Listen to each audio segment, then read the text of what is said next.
Namun beberapa waktu lalu melihat di medsos mengenai pemakaman binatang peliharaan dengan menggunakan simbol-simbol Kristen seperti salib dan sebagainya. Mengenai binatang peliharaan diajar berdoa sebelum makan, hingga ke yang ekstrim itu menikahkannya di gereja. Belum lagi mengenai pemakaian uang untuk binatang peliharaan. Bagaimana pandangan Kristen mengenai sikap kita terhadap binatang peliharaan? Baik, terima kasih. Ini pertanyaan yang cukup menarik ya. Ya, saudara, kembali ya, sekali lagi kita di dalam fokus ini kita mesti belajar untuk masuk lebih dalam ya. Jadi bukan cuma sekedar boleh atau tidak boleh ya, tapi kembali pertimbangannya itu apa. Satu hal yang menarik di dalam banyak kesulitan yang orang Kristen alami pada hari ini ya, kalau kita mau mendapatkan jawaban secara tuntas, seringkali kita perlu kembali ke kejadian yang pasal yang pertama ya, karena kejadian pasal pertama dan pasal kedua berbicara mengenai penciptaan, dan dari sana kita bisa melihat apa sebetulnya maksud Tuhan terhadap ciptaan. Dan satu hal yang kita beberapa kali ulangi juga pada waktu berbicara mengenai kejadian pasal yang pertama itu adalah tempat. Jadi kenapa dalam kejadian pasal yang pertama itu segala sesuatunya baik, shalom, karena segala sesuatunya pada tempatnya. Ada tempat untuk bintang, matahari, ada tempat untuk tanah kering, ada tempat untuk laut, ada tempat juga untuk hewan-hewan, ada tempat untuk manusia. Ya, sehingga ketika segala sesuatu itu ada pada tempatnya, shalom akan terjadi. Tetapi ketika seperti dalam kejadian 3 ya, tidak pada tempatnya, maka kekacauan itu akan terjadi. Sehingga ini yang mesti ada di dalam mindset kita ya. Kita mesti mulai belajar di dalam mindset kita ini tempatnya atau tidak. Ini pada tempatnya atau tidak. Dan itu berlaku untuk segala sesuatu ya. Termasuk apa yang namanya sayang. Gitu ya. Jadi hari ini kan seolah-olah yang penting kasih. Kalau kasih itu pasti betul gitu ya. Kasih tidak perlu tempat-tempatan. Tidak. Ya, kasih pun juga perlu tempat. Ya, sederhananya ini just untuk sedikit memberikan contoh ya. Mengasihi istri. Nanti dulu nih istri siapa? Gitu ya. Ya tidak pada tempatnya ya kalau saya mengasihi istri orang lain. Tapi bahkan mengasihi istri sendiri, kita juga harus sadar. Ya, istri atau suami itu bisa meninggal. Jangan mengasihi istri atau suami seperti mengasihi Tuhan yang tidak dapat meninggalkan kita. Itu nanti pasti kacau itu. Ya, mengasihi anak juga ada tempatnya. Jangan dimanjakan gitu ya. Juga jangan terlalu cepat juga kita membiarkan mereka. Ya, jadi untuk segala sesuatu ini kita mesti belajar memasukkan ke dalam mindset kita, untuk segala sesuatu ada tempatnya. Sehingga sama ya, bolehkah saya menyayangi binatang? Iya, ya boleh. Ya, tapi tempatnya di mana? Ya, sehingga kita harus menyayangi binatang ya, karena kita adalah manusia yang dipercayakan alam ini, sehingga kita tidak boleh menyakiti binatang.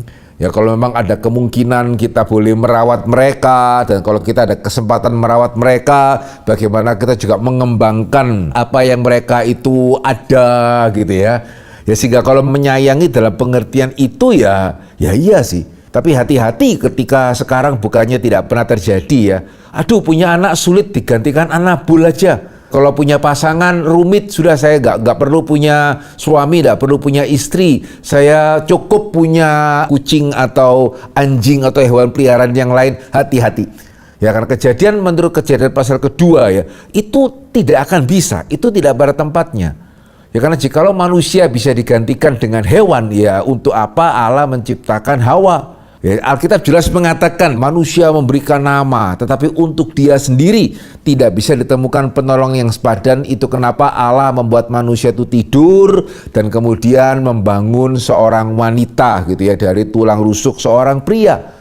Ya, sehingga kalau kita menganggap bahwa manusia bisa digantikan dengan binatang peliharaan, maka itu berat. Dan kita kemudian memberikan kasih kepada binatang peliharaan, padahal kasih itu harusnya kita berikan kepada sesama manusia. Nah, itu problem. Sehingga kembali ke tadi ya, mengenai biaya perawatan hewan. Ya, ada rumus bakunya ya. Ya, tergantung juga berapa banyak berkat yang Tuhan berikan kepada kita. Tetapi seharusnya kita bisa untuk tetap proporsional. Saya memberikan persembahan kepada Tuhan sekian. Ya, saya memperhatikan orang yang berkekurangan sekian persen. Sekian persen saya pakai untuk memperhatikan hewan peliharaan saya. Ya, boleh-boleh aja sih. proporsional, asal saudara harusnya tahu proporsionalnya ya. Jangan kemudian saya menghabiskan sekian banyak itu untuk hewan peliharaan, tetapi bahkan perpuluhan pun saya tidak memberikan, padahal saya sudah berjanji pada waktu saya itu dibaptisi, di atestasi. Orang bencana pun saya tidak tergerak sama sekali. Ini something wrong. Ya, sehingga kita tidak bicara mengenai jumlah pasti ya, tetapi tempat, proporsi. Berapa persen yang saya alokasikan itu untuk pekerjaan Tuhan, berapa persen saya alokasikan untuk keluarga, berapa persen kalau Tuhan kasih kelebihan gitu ya, saya alokasikan untuk orang yang membutuhkan, berapa persen saya alokasikan untuk hobi, termasuk kalau saya misalnya mempunyai hobi itu memelihara binatang peliharaan.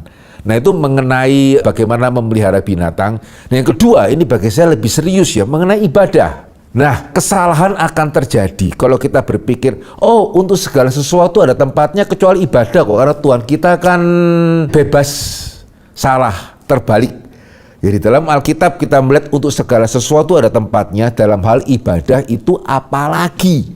Dan ini bukan hanya berlaku di perjanjian lama ya, Usa pegang tabut, kemudian mati, gitu ya. Kemudian juga anak-anak Harun memberikan ukupan yang dari api asing, kan sama-sama api gitu ya, mati.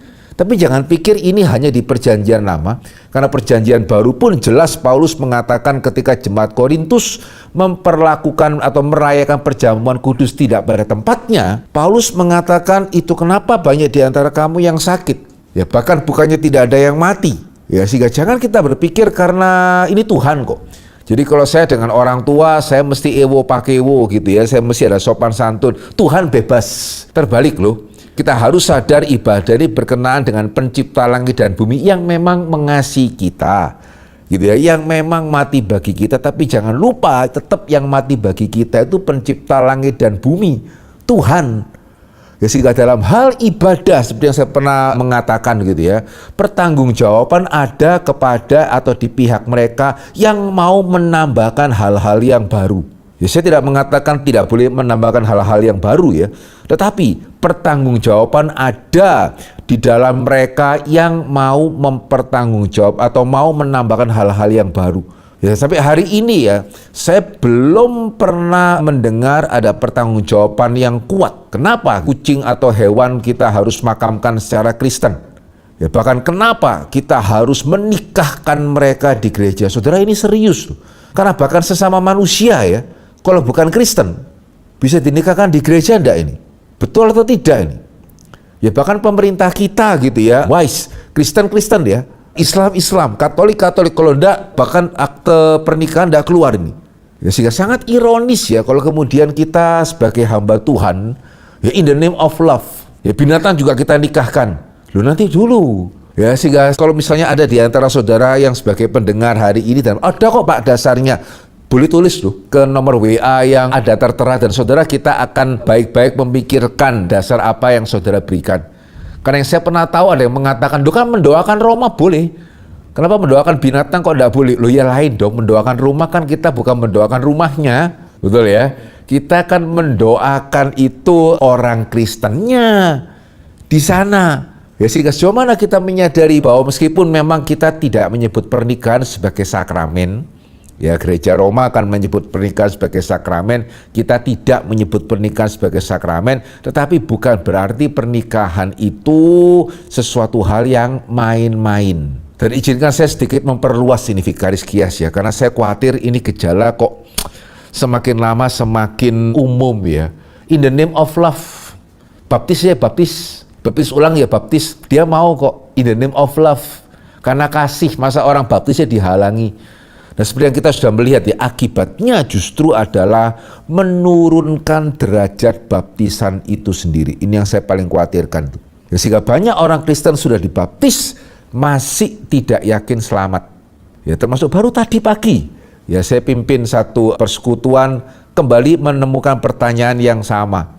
Ya hari ini banyak hamba Tuhan begitu ya yang mengatakan jadi orang Kristen sungguh-sungguh, kalau enggak nanti Tuhan tolak. Ya amin, kita mesti sungguh-sungguh ya. Tapi kemudian Tuhan tolak, jadi kita tuh sungguh-sungguhnya karena kita percaya Tuhan mengasihi kita atau kita sungguh-sungguh supaya Tuhan mengasihi kita?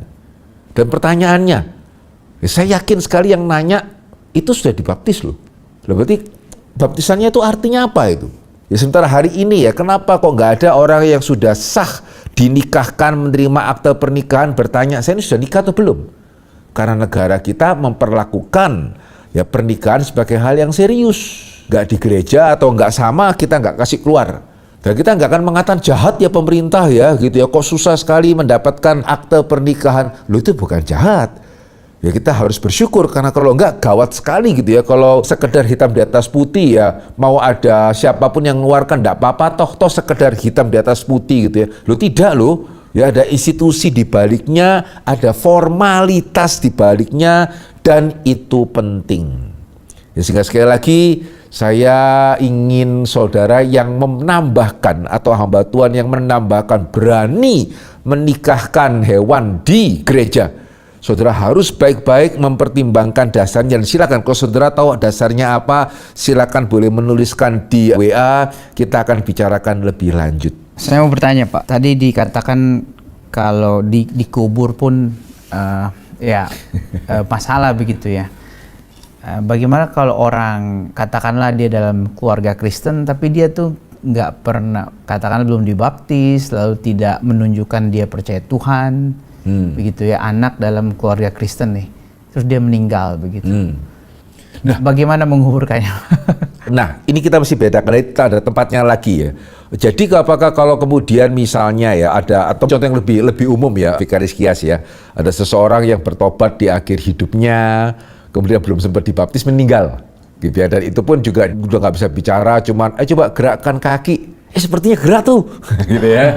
Jadi ini berarti bagaimana? Apa berarti kita gereja tidak boleh melayani? Boleh, cuman itu pun saya mengatakan saya tidak akan mengatakan dia pasti selamat tuh.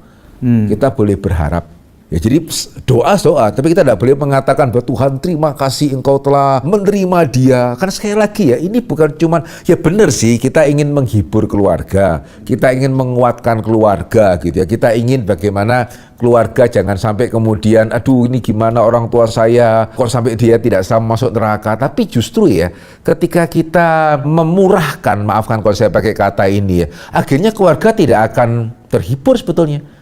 Oh, hamba Tuhan cuma bermanis lidah kok. Ya, sehingga kalau saya pribadi ya, saya akan mendoakan dan saya mengatakan ya kita boleh berharap. Gitu ya, kita boleh berharap. Bener, kita enggak kelihatan enggak, kalau orang Jawa mengatakan enggak ketok-ketok, ini bener kok. Dia kasih reaksi, kita boleh berharap, tapi kepastiannya ya enggak bisa. Ya tunggu sampai nanti kita di surga itu bagaimana. Nah ini ya, jadi untuk segala sesuatu, sekali lagi untuk segala sesuatu ada tempatnya, dan kita perlu menyadari memang ya, khususnya dalam dunia berdosa, perlu pertimbangan untuk menempatkan sesuatu. Sehingga itu kenapa tadi saya mengatakan, coba kasih pertimbangannya apa, saudara menikahkan orang di gereja. Kalau tadi Pak Vikaris Kias tanya, saya bisa memberikan pertimbangan kan.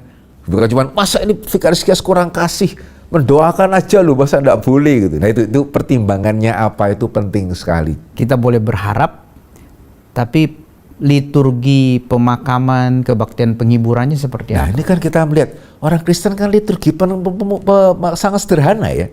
Gitu bisa dikatakan, ya bahkan kalau mau dibedakan juga bingung mau dibedakan apa ini. Ya jadi dibedakan lebih di kontennya.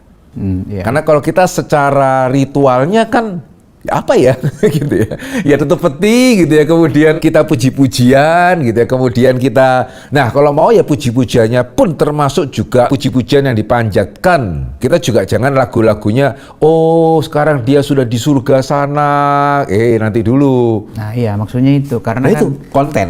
Iya konten. Ya, jadi yang kita perlu untuk perhatikan itu kalau Kristen, karena kita sangat sederhana di dalam liturgi pemakaman kita, kontennya. Jadi kayak tadi saya pada waktu mendoakan, ya boleh mendoakan, konten doanya apa. Saya pada waktu membawakan firman, ya membawakan firman, konten firmannya apa juga sama sebetulnya. Ini good point ya, karena seringkali, nah ini seringkali kita pikir, cuman pujian kok. Ya sudah, surga sana kan indah. Ya tanpa kita mungkin tahu ini sudah bertobatnya sesungguh-sungguh apa, dibaptis apa ya itu. Jadi saya menangkap pertanyaan Vikaris Kias, kalau saya boleh mengatakan sama ya, tapi lebih kepada perhatikan kontennya, bukan di dalam bentuknya, karena ya bentuk kita sangat sederhana sebetulnya di dalam memakamkan seseorang. Iya, karena dalam pemakaman Kristen itu kebaktian penghiburan, kita berkumpul itu itu dalam pikiran saya itu kan kita mengantarkan dia kembali kepada penciptanya dan juru selamatnya begitu. Jadi mungkin harus ada pembedaan Ya. Menurut saya ada pembedaan. Ya, jadi kenapa kita masih melayani? Kan kita boleh berharap dia beneran kembali tuh. Karena kita boleh berharap, bukan kebetulan tuh dia masih mendengarkan Injil. Ya, jadi betul. Kita boleh berharap dia kembali kepada penciptanya, tapi kan memang kita nggak bisa yakin. Jadi tetap kita layani, tetapi kontennya kita sesuaikan. Dan kalau saya boleh mengatakan ya, justru ketika gereja melakukan itu, keluarga lebih terhibur. Kalau melakukan Tadi ya, kita bedakan. ya. Justru nggak, wah gini aja kok repot, kok sepertinya legalistis, sekali lagu dibedakan. Justru keluarga terhibur tuh. Daripada keluarga tahu bahwa oh ini cuma untuk menyenangkan saya saja kok. Iya. Itu yang saya bilang ya.